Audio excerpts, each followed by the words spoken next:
In almost every Pokemon game, you'll get the chance to take on the almighty Elite Four before earning your title as the champion of the region. While it might not be fair to call some of these trainers almighty, some Elite Four members barely are stronger than the average trainer in the region. Meanwhile, others might honestly be stronger than entire regions. Today, I'll be ranking every Elite Four member based off their strongest team they end up using in-game as an Elite Four member. This does come with a few interesting placements, since trainers like Lance and Ace Rolla end up using different teams when they aren't fought during the Elite Four, for better or worse. With all that out of the way, Mist Magius, Heartgold, Randomizer, Hardcore, Nuzlocke, link in the description below. Let's head to the Kalos region to start off with our weakest Elite Four member. Yeah, honestly, Malva barely counts as an Elite Four member. I think most Fire-type gym leaders have stronger team for their place in the story compared to Malva. With a team of only 4 Pokemon, she already is tied for the lowest amount of Pokemon among any Elite Four member. And these include Pyroar, a pre-drought Torkoal, Talonflame without Gale Wings, and a Chandelure with only 2 good moves. The only good thing I can say about this team is that all of her Pokemon have stab moves, I guess. I don't know, this might be in the running for the worst team for any important battle, let alone for the worst Elite Four space. Among all the trainers with a full team of 6, Koga's team is by far the worst among these, with a team of Skuntank, Venomoth, Toxicroak, Swalot, Crobat, and Muck. It's no shock to see why this team ranks low. This was the generation before Venomoth was considered strong. And with Swalot and Muck not only being awful Pokemon, but having horrendous movesets to boot. The only redeeming part of this team is that Muck technically can stall you if played perfectly. Any Steel or Poison type can technically beat this Muck. But with Minimize, Toxic, Screech, and Swagger, Muck can at least stall people if you happen to get very unlucky with landing moves on Muck. Poison's also one of the worst typings anyway, so this only hurts Koga's case more. When I was going through Elite Four teams, I was truly shocked to see my rankings include one of the weakest Elite Four members who had a Dragon-type team. But considering our next Elite Four member, Drasna, she only has 4 Pokemon and somehow found some of the weakest dragons of all time. It kinda makes sense in hindsight. With Druddigon, Noivern, Altaria, and Dragalge, her team managed to truly make dragons underwhelming by some miracle. This is a type with a million pseudo-legendaries. Even Goodra was released in this generation, and not included on her team somehow. Also, her Dragalge lacks adaptability, which is the one thing that makes this a redeeming Pokemon. Even if we ignore the fact fairies were introduced in Kalos, I still think Drasna proves to be one of the weakest Elite Four members, even if fairies never got added to the franchise. I know this list has been inflated by Kalos so far, and that's for good reason. The Kalos C4 is terrible, and Seabold's team is no exception. Seabold at least has one of the stronger teams, and arguably the most well-rounded one. With a team consisting of Clawitzer, Gyarados, Starmie, and Barbaracle, Seabold manages to add some cool things like a Dragon Dance Gyarados and a Tough Claws Barbaracle. Seabold's team was so close to being terrifying, and I think this team could have genuinely been in the top half if you just added any 2 water types. For our first member of the Elite Four with teams in multiple regions, we're going to discuss Bruno's team next. Both of Bruno's teams end up being pretty equal, but if I had to rank one as a slightly better team, I'd say it's his Heartgold and Soul Silver team, which uses Hitmontop, Hitmonlee, Hitmonchan, Hariyama, Lucario, and Machamp. The addition of mons like Hariyama and Lucario makes us a bit better than the Fire Red and Leaf Green team, which uses 2 Steelix that don't offer much other than a resist to the flying and psychic type moves. Mono fighting already is a more average typing to use, and Hitmonchan and Hitmontop certainly do not help. Okay, it's finally time for our final Kalos Elite Four member, which comes from Wickstrom's team. With a team consisting of Probopass, Klefki, Scizor, and the absolutely obnoxious Aegislash. Aegislash is so strong that its introduction made it so Game Freak had to change Steel so it didn't resist Ghost or Dark type moves anymore, and it still was already overpowered. Aegislash really carries Wickstrom to this placement specifically, and if it wasn't for how obnoxious this Pokemon was, Wickstrom would probably rank even lower than Seabold, since he has no true way of winning games outside of Aegislash or hazard stacking with Klefki. Now that we've cleared through the Kalos region, let's get back to Elite Four members with the full team of Pokemon again. Our next member is Glacia, whose team, when you rematch her in ORAS, is rather terrifying if we brought it to Paldea. Her team consists of Abomasnow, Beartick, Frostlass, Vanillux, Walrein, and Glalie. I truly think Glacia's team is held back by it being introduced in Gen 6, since Beartick and Vanillux most likely would have gotten Slush Rush and Snow Warning respectively if these games came out even one generation later. With snow now being the weather set by Snow Warning instead of hail, this could actually have ranked a lot higher with these changes, since it'd be one of the few teams to take advantage of weather in the Elite Four, and her Pokemon are all rather strong with this boost to defense. The rock typing has never been a good type, and is typically considered to be a type belonging to just the first couple of gym leaders in most games. But Olivia is one of the few rock-type members of the Elite Four, and her team ends up proving in my eyes why rock-types are typically not chosen for this part of the game. With a team of Cradily, Armaldo, Probopass, Gigalith, and Lycanroc Dusk, the team overall has some weird synergies. Gigalith got the ability Sandstream this gen, and the Sandstream gives her team a boost to their special defense stats, allowing her Pokemon to at least struggle a bit to be taken down. I think if you manage to give Cradily Storm Drain to better take on water types, and her Lycanroc No Guard to get better use from Stone Edge outside of her Z move, this could have been a more threatening opponent. Seeing a ground type member this low on today's list is pretty insane, but Rika's team is fairly deserving of this placement. The Paldea Elite Four members suffer from a lack of rematch teams. Sarika's team only uses 5 Pokemon, which consist of Whiscash, Camerupt, Donphan, Dugtrio, and Clodsire. This team is honestly rather awful, but her coverage at least is really strong with options like Camerupt and Clodsire handling grass types. And Clodsire also has an immunity to water moves. All of her Pokemon have strong movesets, or at least as strong of a moveset choice as these Pokemon could have in the Paldea region. I think Rika would have easily been a top tier opponent if you gave her just a real team of Pokemon, since Paldea has options like Garchomp, Gastrodon, and Hippowdon, which are all being much better options. We have another Fighting type Elite Four member, and this one actually proves why Fighting types are truly powerful options. Hala's team is up next, and with a team of Hariyama, Beware, Poliwrath, and Crabominable, which at least quality-wise, these are all stronger options than Bruno. Beware has access to the formidable ability Fluffy, which makes it a strong sponge physically, and Crabominable provides Hala a strong option against Flying-type Pokemon, offensively speaking.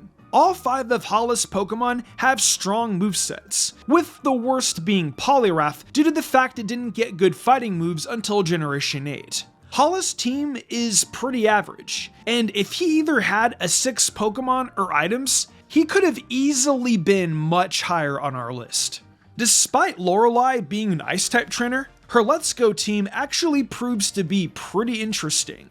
Lorelei's Let's Go team starts with her Ice types: Jinx, Dugong, Lapras, Cloyster, and Alolan Sandslash, and adds a Slowbro to give her an actual resist to fire and fighting, while also offensively handling her rock type weakness. She also has 3 ice types that have a water stab to handle fire types, which helps giving her team a higher placement. She's pretty hurt by this pool of Pokemon being just restricted to Gen 1.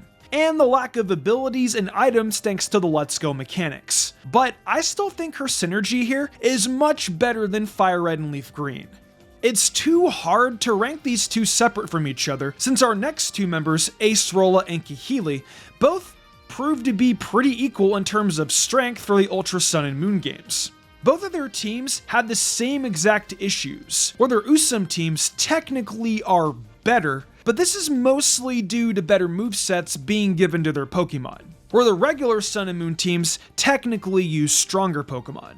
Acerola Sableye and Kahili Skarmory both were fairly misused, and if you gave either better movesets for supportive roles, or at least recovery, these two could have been truly nightmares for players to handle, even if we disregard how weak the rest of their teams are. We do have another tie for our next rankings, which come from the ORAS games this time, being Phoebe and Sydney. Phoebe and Sydney both proved to have a similar issue yet again, and in this case, both teams have issues with both movesets and Pokemon quality. Both teams use truly awful moveset choices, with options like a rough skin Sharpedo on Sydney's team, and Phoebe using a Drifblim with only 4 attacks and no support moves. Their teams are truly carried by the Mega Evolutions, and while I think Sydney's Absol has a stronger moveset with Night Slash and Psycho Cut to help, Phoebe's Mega, being Sableye, is infinitely stronger, though its moveset is also horrendous, being yet again another bulky Pokemon that runs 4 attacks for 0 reason. The Megas truly carry their teams, and both trainers have exactly 2 useful Pokemon outside of these, with Sydney having a strong Scrafty and Zoroark, and Phoebe using a strong Chandelure and Mismagius. Link in the description below. But they proved to be rather average for the ORAS standards, especially when compared to Drake, who I'll get into later in the video. Johto had a pretty average Elite Four roster, and Will's team is the epitome of this in my opinion. With a team of Bronzong, Jynx, Grumpig, Slowbro, Gardevoir, and Xatu, Will's team isn't typically the strongest set of Pokemon. But this team is actually well structured for how weak the roster is. Gardevoir and Slowbro both proved to actually be strong win cons for Will, with Gardevoir actually being one of the strongest psychic types in these games even. Bronzong also gives Reflect to allow Gardevoir an easier time setting up at least. And the Lovely Kiss Jynx is at least a nice annoying Pokemon for Will to put Pokemon to sleep with. Overall, a pretty average team that gets hurt by being introduced in Generation 4. Considering how low Drazna's team was ranked, Hassel proves to be a significant upgrade from our previous Dragon member. With Noivern, Haxorus, Dragalge, Flapple, and Baxcalibur, there's definitely a few strong Pokemon like Baxcalibur and Haxorus that can deal strong damage. Hassel's first 5 Pokemon right now have one big weakness in common, which is that they're all missing strong movesets. Hassel is the only Paldea Elite Four member without very optimized movesets, with Baxcalibur even lacking an actual 4th move. Considering none of these Pokemon can handle Steel types, this is a pretty big issue considering there are a plethora of Steel types that could honestly solo Hassel's team due to the lack of moves like Earthquake or Stomping Tantrum, especially on even just one of Baxcalibur or Haxorus. If I had to truly have a hot take pick on my list today, I think it's gonna be how high our next entry, Agatha, ranks today.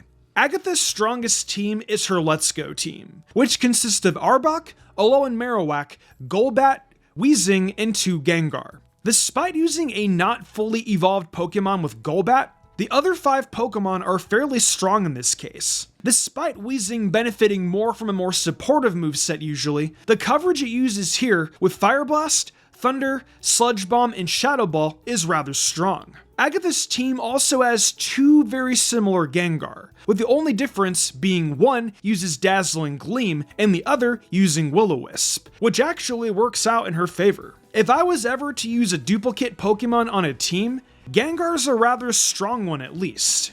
Also, her Arbok using Glare should help enable her team to break through opponents much easier, which usually is a huge reason her team can rank this high despite lacking both items and abilities. Going back to Generation 7, we have our only Elite Four member who's exclusive to just Ultra Sun and Moon, being Molayne. Molayne's team is pretty similar to a previous entry, Wickstrom, in terms of this team having mostly good Pokemon with one single option that's pretty weak while also lacking 6 Mons. I do think though, Molayne ends up using a team with much stronger movesets. For one, having a Metagross and Bisharp here already gives Molayne one more truly strong option than Wickstrom's team. Mullane still also has the Spike's Klefki, a sturdy Magnezone that can at least guarantee an attack off for Mullane, and I guess an Alolan Trio. Alolan Trio proves really strong for this particular team though, as it's a strong means for Mullane to handle opposing steals. And it does take good advantage of Steelium Z. Alolan Trio may be underwhelming, but it actually works here and is a big reason for Mullane's ranking. We have our next tied entry today, which comes from Karen and Poppy's teams. I feel like both of these teams have pretty similar issues, but for vastly different reasons.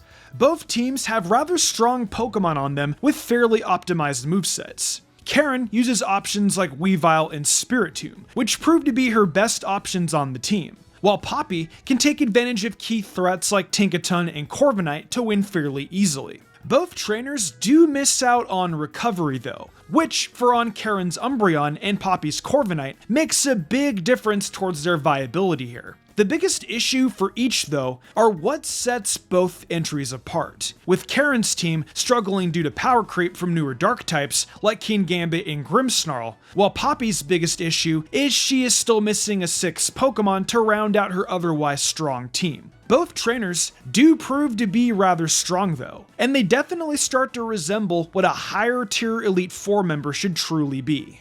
We're finally getting to our first Generation 5 Elite Four member, which is going to start off with Marshall, who ends up being our strongest fighting type member. Black and White 2 introduced us to the Challenge mode, which gave Elite Four members some of the first teams in the history of the Elite Four where all 6 Pokemon had good items and abilities. Marshall's team of Throh, Sock, Lucario, Mienshao, Machamp, and Conkeldurr has a lot going for it, with all 6 Pokemon having strong movesets, strong wall breakers, and even a good win con with Conkeldurr. The biggest issue here would probably be Marshall's team being a mono fighting team, with 2 fairly underwhelming options in Throh and Sock. I think if you replaced one of these with Scrafty, you could make a case for Marshall's team getting near or in the top 5. But for now, he'll just miss out on this placement. The original final Elite Four member Lance is going to be our final Kanto member today, and our 10th strongest Elite Four member overall. Lance's team is rather interesting, and while Lance technically has 6 Pokemon, this is basically a 5 Pokemon team. Lance's team is probably the most noteworthy case where not counting his Elite Four specific team will truly hinder this ranking, since his Heartgold and Soul Silver championship team is significantly better than his second best team, the Let's Go Pikachu and Eevee team. While Lance's champion rematch team could be in the top 5, his Let's Go team consists of Aerodactyl, Gyarados, Charizard, Alolan Executor, Dragonite, and a Seadra, which just is here because Kingdra isn't in these games. While none of these Pokemon have great movesets, since all of them waste a move slot on Hyper Beam, they're all just generally strong Pokemon. The type diversity helps Lance a lot compared to most monotype trainers as well here. And most of these Pokemon typically only need to use a couple moves anyway. Lance still is a strong trainer overall, but his team has a lot to be desired. We have one of the most noteworthy flying trainers in the game up next, with Larry's amazing Elite Four team up next. Larry's team is the strongest among any trainer on our list that does not have a full team of 6, featuring Tropius, Oricorio Pom-Pom, Altaria, Staraptor, and a Terra Flying Flamigo. Larry's Pokemon all have incredible movesets, with the only exception being a Thief Staraptor, which still has some use since Larry's team lacks any items. I think even with just items alone, Larry could be in combination for a top 5 place today, which, considering he only uses a team of 5, is honestly a huge testament to how optimized his Pokemon are, since even options like Tropius and Altaria can use their spectacular coverage to seem like nightmares. Say what you want about BDSP, but the one thing it actually did right was making its trainer rematches genuinely terrifying. And our first entry today, Aaron, is no exception. The fact Aaron's bug team can somehow be a top 10 Elite Four member of all time should speak volumes for the team quality for BDSP. but this is arguably the most optimized bug-type team possible for these games, using a team of Yanmega, Scizor, Vespiquen, Heracross, Flygon, and Drapion. Aaron has options like Flygon and Drapion to help round out his team's otherwise weak mono bug typing. Yanmega, Scizor, and Heracross all feature their strongest movesets available, and with most of Aaron's team also featuring rock or ground moves to handle their weaknesses, Aaron's entire team also uses their best abilities, and even has some items that's truly beneficial to their movesets, making him a truly terrifying bug-type trainer. We have another joint entry, which for once on today's list just comes from the quality of these two teams and nothing else, being Grimsley and Drake. When comparing these teams, I think that Grimsley's team is a lot more well-rounded, consisting of Honchkrow, Scrafty, Crocodile, Houndoom, Tyranitar, and Bisharp. They all have passable items and abilities, and strong moveset options as well to boast. The biggest thing holding this back would be the immense fighting weakness, especially with two of Grimsley's members being 4 times weak to fighting. Drake's team, meanwhile, consists of Altaria, Dragalge, Kingdra, Flygon, Haxorus, and a Mega Salamence. While Drake lacks items and has rather lackluster Pokemon with an Altaria and a Poison Point Dragalge, there is a Mega Salamence here. Mega Salamence alone carries Drake this high. This Pokemon is obnoxious to fight against with its pre-Mega Intimidate and its strong coverage overall. I think if Drake had a good normal move to take advantage of Aerialate, he'd be a clear top 5 contender. But this nerf is thankfully in place to keep Drake's Mega somewhat balanced in the ORAS games. For our final tied entry, we have our last two Generation 5 Elite Four members, Chantel and Caitlyn, who both actually have pretty terrifying teams. Ghost and Psychic both prove to be really strong monotypings in-game, with both teams being fairly optimized. Chantel's team of Cofagrigus, Gengar, Frostlass, Drifblim, Golurk, and Chandelure would honestly still hold up in a modern generation. And despite Drifblim featuring a 4 attacks moveset like previous entries I've complained about, the inclusion of Flying Gem and Acrobatics makes this a significantly more viable option in Generation 5. Meanwhile, Caitlyn's team of Musharna, Alakazam, Gothitelle, Gallade, Reuniclus, and Metagross also is pretty insane to take on. Caitlyn using a pseudo-legendary with a moveset you'd see it run in an OU game is pretty astounding, and all of her Pokemon overall are fairly potent offensively. Both teams, unfortunately, just ended up getting power crept in Generation 8, and without options like Nasty Plot Alakazam for Caitlyn or Poltergeist Golurk to help out Chantel's physical prowess, they unfortunately just barely missed out on the top 3 for our list today. Despite this trainer being known to run anything but a Fire-type Pokemon, our Fire-type Elite Four member Flint managed to claim a strong 3rd place, which is entirely thanks to BDSP. Without BDSP, Flint would probably not have even made the top half of our list today, but these remakes did one massive thing for Flint, which was giving him a very strong Sun team. Since there's no fire type with Chlorophyll, you actually see Flint focus on sheer offense with a team consisting of Ninetales, Houndoom, Rapidash, Infernape, Arcanine, and Magmortar. Ninetales is here with the Heat Rock and Drought, allowing all the other Pokemon to go from a strong enough offensive Pokemon to actual wall breakers, which is probably the best way to take advantage of fire types in-game. Flint's team also has extremely optimized movesets, with things like a Focus Sash Infernape with Iron Fist and Thunder Punch, and a Nasty Plot Houndoom that can use Destiny Bond if it won't survive the next turn. Flint truly had the best glow up from the previous Gen 4 games, but still just barely manages to miss out on our top spot today. One of the strongest types in all of Pokemon is the ground type, and Bertha might just be the strongest ground type user in general. Despite being only the 2nd Elite Four member, her team of Whiscash, Gliscor, Nidoking, Hippowdon, Mamoswine, and Rhyperior is outright obnoxious to fight against. I think the only reason they gave her Whiscash over Gastrodon was honestly just to balance this matchup. since a Storm Drain Gastrodon might have been enough to make her number 1 on its own. The only thing actually wrong with her team is the fact she doesn't use a Poison Heal Toxic Orb Gliscor, but Hypercutter at least helps Gliscor continue to deal strong damage. And, similarly to the exclusion of Gastrodon, was probably done to avoid players struggling too much, since Gliscor could stall out most checks to Pokemon like Nidoking and Mamoswine without any issues. These small handicaps though are just barely enough to keep her from our top spot today.